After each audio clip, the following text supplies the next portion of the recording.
Yeah, I got one of those.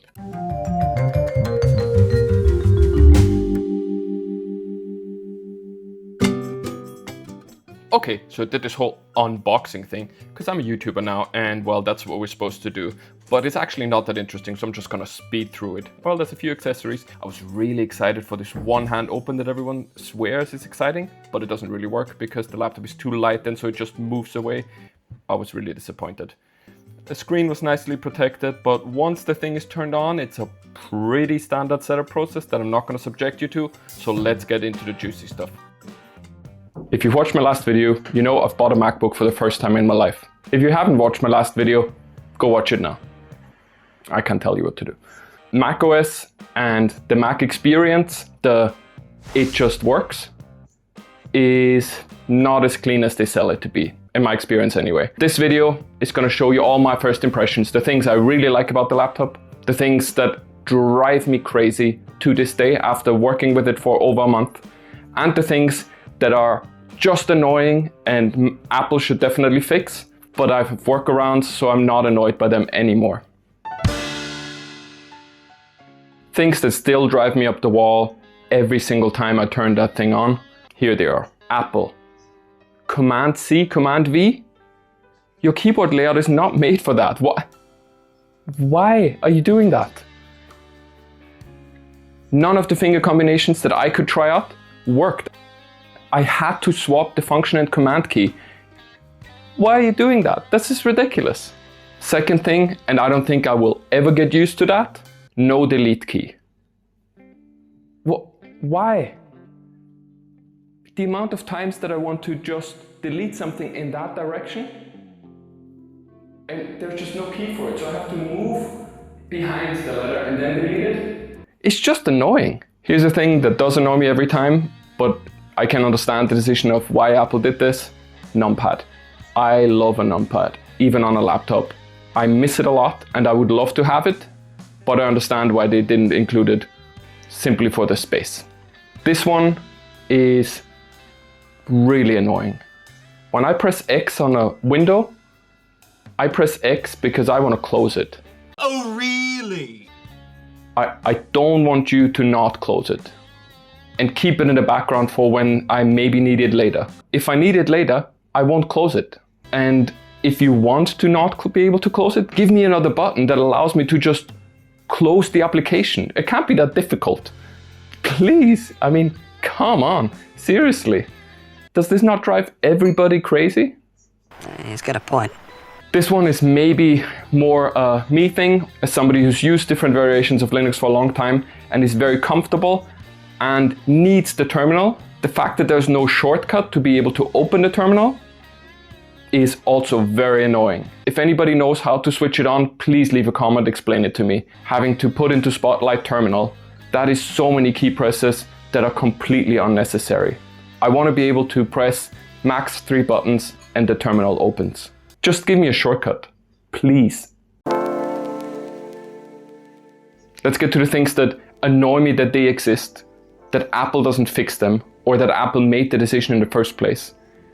But I found a workaround so they don't annoy me on a daily basis anymore. And it starts with an entirely new expressive material we call liquid glass.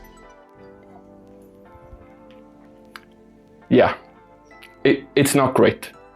It's completely unreadable. I'm really glad that they have this hidden accessibility option that allows you to turn it off. Otherwise, it is something that would drive me crazy. And with the announcement that in macOS 27, they will put a dedicated slider to be able to remove the liquidity, is testament to the fact that Apple is well aware of how terrible that design choice was. The trackpad, great. But the fact that there is no middle mouse button, no 3-finger mouse button click built into the system, or any way to be able to switch it on in the system somewhere, is mind-boggling to me. This is a really essential button in browsers, because if you click a link with the middle mouse button, it opens it in a new tab. And if you click on a tab, it closes it. It's so much faster. It's really essential for my workflow. First I thought, maybe Safari, their built-in browser, doesn't use that functionality of middle mouse button. How do they do that? They do use it. They use the middle mouse button the way any other browser does. Why are you not just giving me the option to say 3-finger click is a middle mouse button? And this is not just me. This is such a common problem that the moment you look it up, you will find hundreds of people telling you just install MiddleClick. This is an application dedicated to just turning 3-finger taps or clicks into a MiddleClick. Why not add it, Apple? Why? Why? Seriously, just add it. It's so strange. Now this one doesn't really annoy me. It just feels really strange. What is up with that dragging an application into the applications folder? It feels like it's a toy computer for like a 4-year-old. What is this about? Like, I don't understand. It's so weird. It's just weird.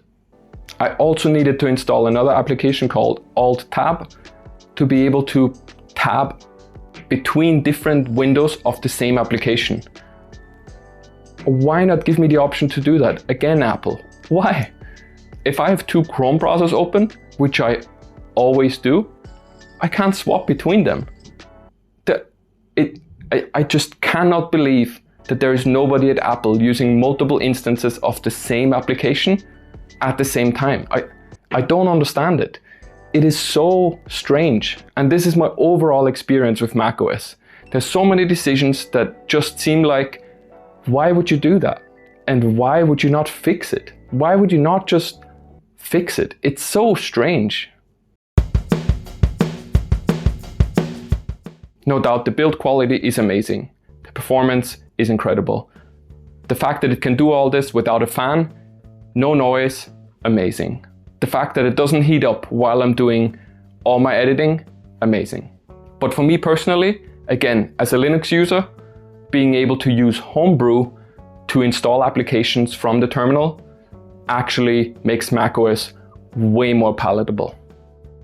The trackpad is actually incredible. People are not exaggerating. What took me a while to get used to is being able to click anywhere on it and being able to drag and not just click on the bottom row like most Springboard. The 4-finger desktop swipe and the standard swipes, scrolls, 2-finger scrolls, all really, really amazing and feels natural.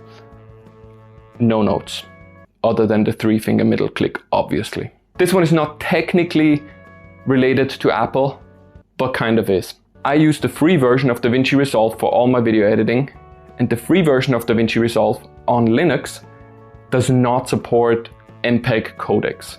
That means I cannot open MP4 videos on Apple and Windows. Those codecs are paid for by the operating system. That means DaVinci Resolve can use the codecs because I paid for it when I bought macOS. Very happy about it, but not technically Apple's achievement. The battery. The battery is amazing. What was that? What was what? Wait, are you? Yes, I am the editor. But why did you bleep it? Now people are gonna think I said a bad word. No, it makes you look cool. Rewind it back and tell them what I actually said. Okay. The battery is flippin' amazing.